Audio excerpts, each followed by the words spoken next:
more events in the books. Let's work our way backwards. Let's start with tonight.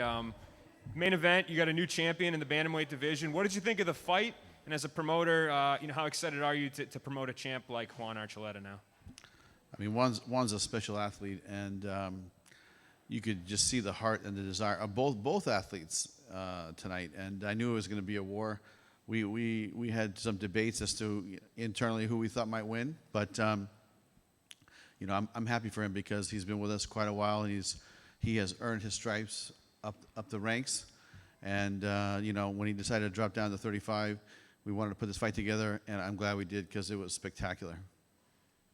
In the co-main event, Neiman Gracie looked pretty good. John Fitch retiring on the other side. So can you maybe talk about where you think Neiman fits into the division at this point?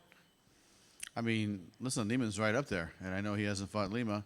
Lima's going to be a little bit busy, for the next, couple months, let's say. But at some point, we'll probably put that fight together. But, Neiman Gracie is no joke, man. This guy is dangerous, and if he gets you on the ground, even stand-up, his striking is getting better and better. And so when I think about Neiman, I think about a complete MMA fighter, not just a grappler. In the other half of the co-main event, John Fitch announcing his retirement. Did you think that was the appropriate call, or did you think that he, could have kept going as a top contender for you guys? Listen, John Fitch has not lost in 6 years. I mean, the guy is a beast still, and he's a grinder, like McCarthy said. But, it caught me off guard. I didn't know. I didn't know that, he was at that point in his career where he felt that it was time to step down. One of the things that, like you and I, we don't know is what the body feels like and how it takes the preparation. Does it take him longer? Is it is it painful to get to that point where he could get ready? And maybe he just said, look, that's enough. My body's been through, hell for the last, so many years. So he's ready to just step down. And I think that, he loves MMA, and I think he'll be involved somehow. But I can't answer because I don't really, know what he felt like. But, it was obviously time, and it was, like I said, a little bit, it was a good moment because everybody gave him a standing ovation, and he left his gloves in the cage. But you got to give your hats off to him, man. He's done everything that you can in this sport, and he's done it all, man. So I wish him luck. And last night's main event between Phil Davis and Machida. Do you think you have a new number one contender at 205 pounds? Are you willing to say that? I'll tell you. I think Phil did what he needed to do, and those two fought before, and it was very close. So. Let's go back and take a look at the film one more time. But, I think Phil's right up there. So we have a couple matchups in mind, that will kind of lead to, the belt. But I think Phil looked great. He did a good job. Tonight also marked the end of the Paramount Network era. So can you kind of sum up that chapter for Bellator and yourself? I'll tell you, it's when I think about Paramount, being formerly Spike TV. I mean, really, it was the genesis of modern day mixed martial arts, and the popularity boomed because they chose to greenlight a reality show that made mixed martial arts popular and became very famous. And to me, if Viacom and the Spike TV didn't do it at that time, who knows if we would be here right now, right? So. I got to give my hats off to Viacom and Paramount. They have always been supporting mixed martial arts since 2005. And so Bellator had a great partner in Paramount. And I want to thank them for all their contribution and basically the support for Bellator to get to this point. But now that the merger happened, and that's one of the beauty of this company is that when you look at the platforms available, for Bellator now, I think that it could end up being a multi-platform product like it is now. I mean, we have a channel on Pluto TV that's doing amazing numbers, by the way, and we're on CBS Sports Network already with the Recharge show. Now we're going to come over and do some fights on CBS Sports Network, but the undercards will all air on CBSSports.com. So I think we're going to bring a whole new sports audience in, and that's one of the beauties of this deal. Going back to Phil Davis, yesterday he mentioned that if Vadim isn't ready, he's not willing to wait forever for a title fight. So his theory was, well, if it's not Vadim, it's Corey Anderson. If it's Vadim, I'll get Corey Anderson later.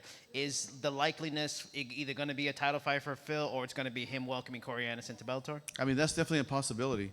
I got, I haven't really talked to my guys about it, but I think that's definitely a possibility. And with Nemkov, we haven't really spoken since he departed to Russia, but we're definitely going to reach out and ask him when he'll be ready to go again, because we'd like him to fight soon, because he had a great performance against Bader, and I think that you saw a star being born, here at the Mohegan Sun on that night. Going back to the idea also of future title fights, it seems like Pettis is the obvious guy next for Juan. Is that not even an if but a when? And also Liz Carmouche gets her win today. McFarlane doesn't seem to have a clear favorite for a contender. Is a Liz Carmouche McFarlane friends battle?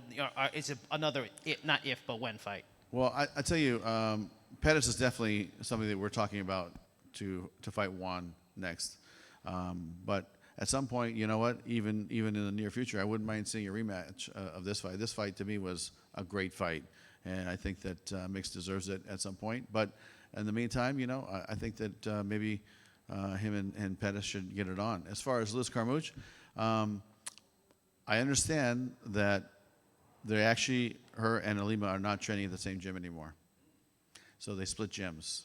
And I think that they realize they're going to fight each other at some point. So whether it happens now or happens in the tournament, or, if we have the tournament at 125, then I think that, they will see each other at some point. Early in the show, another fight ends on an illegal strike that ends the fight. That happened twice last night with 2 groin strikes. When that happened in the beginning of the show, was it a moment like, oh God, not again? I tell you, as a promoter, of course, you want to see clean, great matchups. I think our televised portion of tonight's card was great, and some of the undercard fights were great. But it's like the undercard fights are there to provide an opportunity for the young guys to get experience, right? So I just think that was a lack of experience and getting kind of adrenalized and in the moment kind of shot. I don't think it was intentional. But you know what? I can honestly say, yes, I did take a second breath here on that one, because I think, oh my gosh, here we go again, right? It was, last night was something that, as a promoter, you don't like to see fights end in illegal blows, but, it's just, we just had a weird night last night. But I think we came back strong today, and I think you saw some great fights today. Regarding the heavyweight division, I'm curious to know, are you considering the Czech Congo Johnson fight to be maybe a #1 contenders fight for Ryan Bader's title? I'll tell you, I think that that's something that I always like to reserve judgment, because I like the fight to happen and then see how they look. But whoever wins that fight, if they have a great performance, I think that's the case. And also, Juan Archuleta seems to really want a show in Spain. Is that something that you're going to look towards to do, an MMA show in Spain? I'll tell you, I don't think he's going to want to wait that long for us to figure out how to get to Spain with all the travel bans and all the European restrictions. I mean, it was difficult enough to, get to Italy and Paris, to do these events. So Spain would be a whole new set of challenges, I think. But as you guys know, it's a very interesting time in the history of the world, actually, with COVID hitting and just the pandemic. It's not back to normal. And when it does get back to normal and we can travel and there's no restrictions, we would love to go to Spain and do a fight with Juan. But I think that's going to be a ways out, and he's going to want to fight 1 or 2 times in between then, in my opinion. So, him fighting Horiguchi, because Horiguchi trains and lives in L.A., that's something that, we would be interested in if he was available. I know that because he is a Japanese citizen, he could go back to Japan and fight on New Year's Eve or fight for Sakakibara when he needs to. But if he is available, I think we would love to put that fight together. All right, we'll take just a couple more from Zoom here. Jay? Thanks very much. And Scott, on the topic of Liz Carmouche, she did say that her and Elimele were willing to fight each other. They talked about it for a while. In a hypothetical flyweight Grand Prix, then, do you see Elima as defending her title throughout that tournament, similar to featherweight and welterweight? Yes, I think that the process will be the same and that the champion will continue to be the champion until they lose. So that's going to be consistent with our tournaments, and I don't think this will be any different. Okay, you kind of touched on the other one, but in terms of Fedor, is the plan still 3 fights for him, or has anything changed with his status? Well, Fedor has 2 fights left, and both of them will most likely be out of the country. I say that with reserve because you guys know the situation. It's hard to navigate around, and every time we try to go outside somewhere, it's challenging. But I think Fedor, the plan was to do the 3 fights. We hit Japan on New Year's Eve last year, or the day before New Year's Eve, and then we want him to fight in Europe at some point, and then we want him to fight in Moscow to be his retirement fight, and that's kind of the plan for him. But we have 2 fights left, and we'll figure it out. But it's going to be sometime in 21. Thank you. Giancarlo? Hi, Scott. You just brought up about Fedor. Has he ever just talked to you, or have you had discussions on possible opponents? I guess Brock Lesnar's a name that's out there that a lot of fans have been speculating about. Is there interest from Fedor about making that fight happen? Yeah, I mean, as far as the Brock Lesnar situation, really, it's we threw it out to him through his people that we were interested in a Fedor fight. If he's interested, please let us know. Again, I don't even know if he's under contract. And we made it very clear, if you're not in contract and you want to fight Fedor, then please let us know. And I'm not sure if he really wants to fight or not fight. I mean, but if he does want to fight, we'll definitely put it on. If he's a free agent, him and Fedor would be a great fight. Maybe that's something we could do in Moscow. And final one for me, Ryan Bader. Losing the light heavyweight title, but he still has a heavyweight title. Have you heard anything on how soon he can get back into the cage? I'll tell you, we reached out to him today, actually, and through his management, and he said Ryan's out hunting, and he won't be back for a while. So give me a call sometime in a couple weeks. So I'll let you know in a couple weeks. Thanks, Scott. All right, last question, John.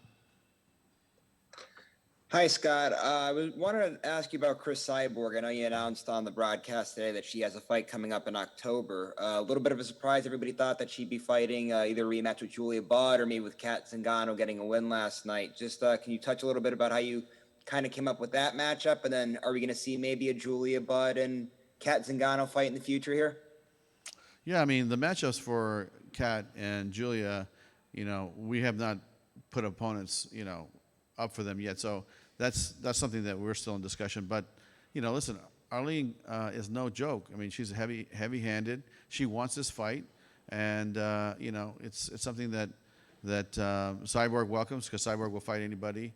And so we feel like this will be a great fight. So to me, we put this fight together. And then, as we move forward, listen, Cyborg will fight Julia Budd again, because Julia keeps asking to fight her as well. So we got some great fights ahead for Cyborg. And as far as Kat Zingano, look, she fought last night for the first time in 2 years.